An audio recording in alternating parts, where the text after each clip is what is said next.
सबसे पहला सवाल विंग कमांडर अनुमा आचार्य आपसे। लगातार सरकार की तरफ से यह कहा जाता रहा है कि भाई पूरे देश में वो संकट की स्थिति नहीं है जिससे पूरा विश्व गुजर रहा है या विश्व के और देश गुजर रहे हैं इस युद्ध के चलते, लेकिन अब क्योंकि इस समझौते पर सवालिया निशान लग गया है, तब भी सरकार कह रही है कि घबराने की कोई जरूरत नहीं है, हमारे पास बफर स्टॉक भी है और हमारे जहाज, कल ही ईरान ने कह दिया कि भारत हमारा दोस्त है और स्ट्रेट ऑफ हॉर्मुज से भारत के जहाजों को भी अनुमति है निकलने की। तो ऐसा लग रहा है कि संकट इतना बड़ा है नहीं जितना विपक्ष इसको पोर्ट्रे कर रहा है। क्या कहना है आपका?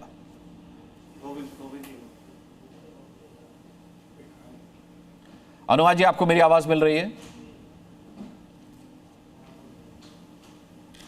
लीजिए, अनुमा जी तक आवाज ही नहीं पहुंच रही। शहजाद पूनावाला, जनता की भी आवाज उन तक नहीं पहुंच रही, इसीलिए उनका ये हाल है। पर क्योंकि आपने सवाल पूछा है, ग्लिच है ये, टेक्निकल ग्लिच नहीं, टेक्निकल ग्लिच ही है। राहुल गांधी टेक्निकल ग्लिच ही माने जाते हैं। हाँ। ऐसा है, सुनिए अनुराग जी, कांग्रेस के लिए एलपीजी बन चुका है लाइज बोलना, पैनिक क्रिएट करना और गोल पोस्ट शिफ्ट करना। कोई ये नहीं कह रहा कि जब दुनिया में इतनी बड़ी वैश्विक क्राइसिस आई है उसकी थोड़ी बहुत तेज हवा भारत में नहीं आएगी। डिसरप्शन जरूर होगा, परंतु आज भारत की वो स्थिति नहीं है कि 2013 में पेट्रोल पंप पे 8 बजे ताले लगा दे। आज भारत में वो स्थिति नहीं है कि 2011 की जो लंबी लाइनें दिख रही थी उसको आज 2026 की लाइनें बताए। आज स्थिति ये है कि क्रूड ऑयल के पर्याप्त रिजर्व्स है। जहां तक एलपीजी, एलएनजी, सीएनजी, पीएनजी की स्थिति है वो 100% डोमेस्टिकली के लिए है। हाँ, कमर्शियल और जो कमर्शियल उसकी एक्टिविटीज है उसके लिए 70 to 80% उपलब्ध है, उसमें भी प्रोडक्शन बढ़ाई गई है। परंतु मैं आज कांग्रेस की बहुत ही वरिष्ठ प्रवक्ता है उनसे कुछ सवाल पूछना चाहता हूं। कांग्रेस पार्टी मुझे ये बता दे कि जो ये कह रहे थे कि ईरान के साथ हमारे सारे रिश्ते खत्म हो गए, स्ट्रेट ऑफ हॉर्मुज से कोई शिप नहीं आ रही, ये ईरान के फॉरेन मिनिस्टर का बयान, कल का बयान है कि 5 देश ही है जिसके शिप्स को हम अलाउ कर रहे हैं। भारत हमारा अच्छा मित्र है, इसलिए भारत की शिप्स को अलाउ कर रहे हैं स्ट्रेट ऑफ हॉर्मुज से। यही स्टेटमेंट ईरान के एम्बेसडर ने भी दिया है। उन्होंने बोला है कि भारत एकलौता ऐसा देश है जो इस प्रकार की पॉलिसी, डिप्लोमेसी कर सकता है। परंतु इनको भरोसा किस पे है? इनको भरोसा है पाकिस्तान पर। पाकिस्तान के लिए ये प्रवक्ता बनते हैं, इसलिए इनका नाम बनना चाहिए इस्लामाबाद नेशनल कांग्रेस। ये पवन खेड़ा ने बोला कि पाकिस्तान मीडिएट कर रहा है। ईरान ने ट्वीट करके बोला पवन खेड़ा जी के ट्वीट पर कि कोई पाकिस्तान मीडिएट नहीं कर रहा, हम तो मीडिएशन के लिए जा ही नहीं रहे। ना इजराइल मीडिएशन मान रहा है, ना ईरान मान रहा है, पर यह पाकिस्तान को हर संकट में बड़ा बताने की कोशिश करते हैं। 370 के बाद भी याद होगा आपको, याद होगा सर्जिकल स्ट्राइक के बाद भी बालाकोट एयर स्ट्राइक और ऑपरेशन सिंदूर, उसमें तो सेना ने बोला था, फिर भी बोला ये सरेंडर है, ये फेलियर है। तो पाकिस्तान परस्ती बार बार दिखाते हैं। और मैं आज स्पेसिफिकली पूछना चाहता हूं अनुमा आचार्य जी, पवन खेड़ा का ये ट्वीट है, शिवालिक और नंदा देवी भारत नहीं आ रहे, आए कि नहीं आए? कल समाजवादी पार्टी की एक वरिष्ठ प्रवक्ता है और क्योंकि इनकी अलायंस में ही है, उनका नाम है सुमैया राणा, उन्होंने बोला ये भारत में शिप्स नहीं आ रहे, मतलब जग वसंत भी भारत नहीं आया, मतलब कि पाइन गैस भी भारत नहीं आया, शिवालिक भी भारत नहीं आया। मतलब सोचे कितना झूठ बोलते हैं। और ये झूठ बोलकर जब ये ब्लैक मार्केटिंग और होर्डिंग होती है सिलेंडर्स की, तो पाए किसके घर में जाते हैं? कोई अब्दुल रहमान के।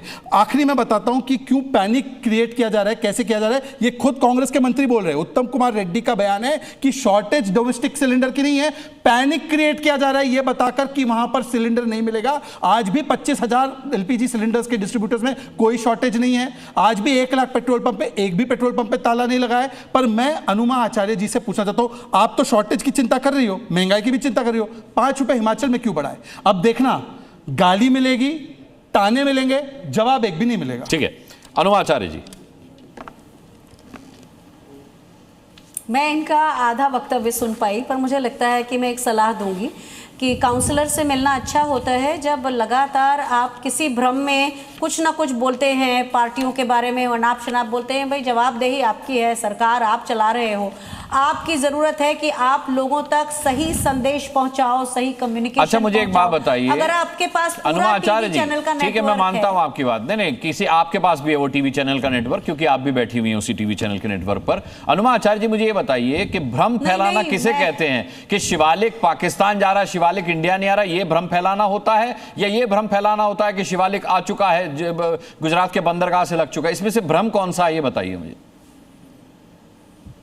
इस समय मुद्दा जो है वो बहुत साफ है कि भारत जो कि पंचशील का प्रवर्तक रहा है, जो पहले दूसरे देशों के बीच में मध्यस्थता करता रहा है, जिसके पीछे नॉन अलाइन मूवमेंट के सारे लोग थे, उस देश की हम बात करें, उसने ईरान के युद्ध में क्या हासिल किया है। ईरान का सपोर्ट, ईरान की दोस्ती, स्टेट ऑफ हॉर्मुज से ग्रीन सिग्नल हासिल किया है, जो किसी जो इस विश्व में सिर्फ 5 देशों को हासिल है, ये हासिल किया है ईरान से। देखिए, ईरान के विदेश मंत्री ने कहा है भारत हमारा दोस्त है, ये हासिल किया है। और आप क्या चाहती हैं ईरान से हासिल करना, ही बताइए। अच्छा, मुझे बोलने देंगे क्या? बिल्कुल बोलिए। बोलने देंगे? बिल्कुल बोलिए। बोलूं? हाँ बोलिए। हाँ, सुनिए, मैं एक लॉजिस्टिक्स प्रोफेशनल हूं, तो एक होता है कैरियज इंश्योरेंस फ्रेट, ये इनको टर्म्स होते हैं, इन्हें कहते हैं इंटरनेशनल कमर्शियल टर्म्स, जिसके द्वारा हम ईरान के साथ अपना कोई भी आयात निर्यात करते हैं। अब ईरान हमें प्रीमियर प्राइस पर दे रहा है, जो दे रहा है। CIF खत्म हो चुका है, कैरियज इंश्योरेंस फ्रेट नहीं है। तो आप जो ये बता रहे हैं ना, बड़ा ग्रीन चैनल और रेड चैनल, सब कुछ मतलब नहीं है इसका। जब आपका CIF ही खत्म हो गया है, जब कैरियज इंश्योरेंस फ्रेट का इनको टर्म्स ही नहीं यूज हो रहा है, तो आप क्या बात कर रहे हैं? कोई ऐसी, ईरान ने हमें अलग से कुछ नहीं दिया है। ईरान हमें प्रीमियर दामों पे पेट्रोल दे रहा है और ऑयल दे रहा है। और वो चीज सबसे इंपॉर्टेंट है, एनर्जी जो ईरान हमें दे रहा है वो CIF टर्म्स पर नहीं दे रहा है। अब ये दिक्कत ये है कि भारत को जो जगह मिल सकती थी, ईरान ने साफ लिखा है कि भारत के लोगों ने हमारा समर्थन किया, सरकार के बारे में नहीं लिखा है। अच्छा। बाद में जाके जयशंकर पीछे से एक तरह से बात करके उनसे ये करना चाहते हैं, बातचीत करना चाहते हैं, तो वो अलग बात है। बेगिंग ही है वो एक तरह की कि प्लीज आने दो, क्योंकि हमने तो आप चाह रहे हैं मुस्तफा खामनेई खुद जहाज लेकर आ जाएं। वो नहीं हो पा रहा है। ठीक है, मैं इसका जवाब ले लेता हूं। मैं इसका जवाब शहजाद पूनावाला, जवाब दीजिए। देखिए, सबसे पहले तो मैं शहजाद पूनावाला, मैं शहजाद पूनावाला से ले रहा हूं इसका जवाब। देखिए, मुझे लगता है कि काउंसलर की आवश्यकता उनको होती है जो मां का एक्सक्यूज देकर ऑल पार्टी मीटिंग में नहीं जाके अभिषेक सिंघवी की पार्टी में जाते हैं। इनको पार्टी में जाते हैं, ऑल पार्टी मीटिंग। मैंने किसी का नाम नहीं लिया, पर अब प्रतिक्रिया से पता चल जाएगा किसके बारे में बात हो रही है। काउंसलर की आवश्यकता उसको होती है जो शिवालिक और नंदा देवी। आप बीच में बदतमीजी करना बंद कीजिए। अनुमा जी, मैंने आपके बीच में नहीं बोला है, सम्मान होता है, मैं आपके बीच में नहीं बोला और ना मैंने किसी का नाम लिया है। आप बीच में यहाँ पे मुझे लेक्चर देना बंद कीजिए। मैं आपके लेक्चर पे नहीं चलने वाला हूँ, समझे ना? अनुराग जी, मुझे बात रखने दीजिए। मैंने किसी का नाम नहीं लिया। मैं अपनी बात तब तक कंटिन्यू करता रहूंगा जब तक कि मुझे बोलने का मौका नहीं मिलेगा। क्योंकि पर्सनली बोली गई, क्योंकि मुझे पर्सनली टारगेट किया गया, क्योंकि मुझे पर्सनली टारगेट किया गया काउंसलर के शब्द बोलकर। अब मैं बोलना चाहता हूँ कि मैं दूर कर रहा हूँ।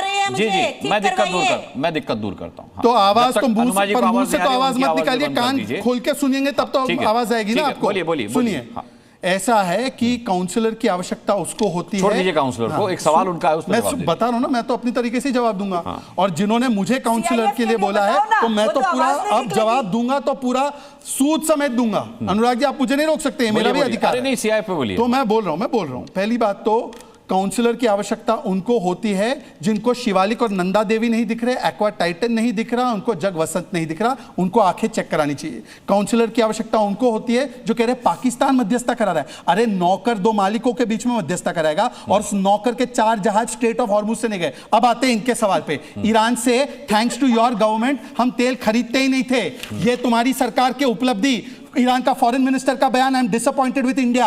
आज के ईरान के फॉरेन मिनिस्टर का बयान है, इंडिया इज माय फ्रेंड, मैं स्ट्रेट ऑफ हॉर्मुज खोल रहा हूं गैस के लिए, जो कतर से और बाकी जगहों से आ रहा है, बाकी गल्फ से आ रहा है। और हम लोग का तेल रशिया से आ रहा है, क्योंकि रशिया से तेल खरीदना हमने बंद किया नहीं। इनफैक्ट हमारा 40 देशों से रशिया से अलावा तेल आ रहा है। तो आपको क्रूड ऑयल और गैस और स्ट्रेट ऑफ हॉर्मुज ओपन होना, इसमें अंतर नहीं पता किस प्रकार के लॉजिस्टिकल एक्सपर्ट है, पर कम से कम एक्सपर्ट मैडम ये बता दीजिए सिर्फ मुझे इतना कि पाकिस्तान में इतना भरोसा क्यों है? पाकिस्तान जिसकी 4 शिप नहीं आ रही, वो मध्यस्थता कर रहा है, और ईरान और इजराइल जिसके साथ खड़े, वो मध्यस्थ, वो जो है वो बहुत ही खराब स्थिति में। हर बार पाकिस्तान परस्ती करते हैं, 370 में, सर्जिकल स्ट्राइक में। इनसे पूछिए, G7 में इनवाइट नहीं आया, इसी प्रवक्ता ने बोला था।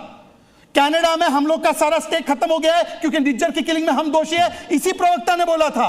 इसी प्रवक्ता ने बोला था मालदीव्स के साथ रिश्ते खत्म है। क्या हुआ मालदीव्स का? उनके राष्ट्रीय अध्यक्ष इधर आए और बोले India is my best friend. बताइए ना, अब जवाब दीजिए, 5 रुपए हिमाचल में क्यों बढ़ा है? अनुमा जी, अगर हिम्मत है तो बताइए, 5 रुपए। अनुमा जी बताइए। हाँ, जब ट्रंप ने परमिशन दे दी कि रशिया से तेल खरीद लो तो तेल खरीदने को तैयार हो गए।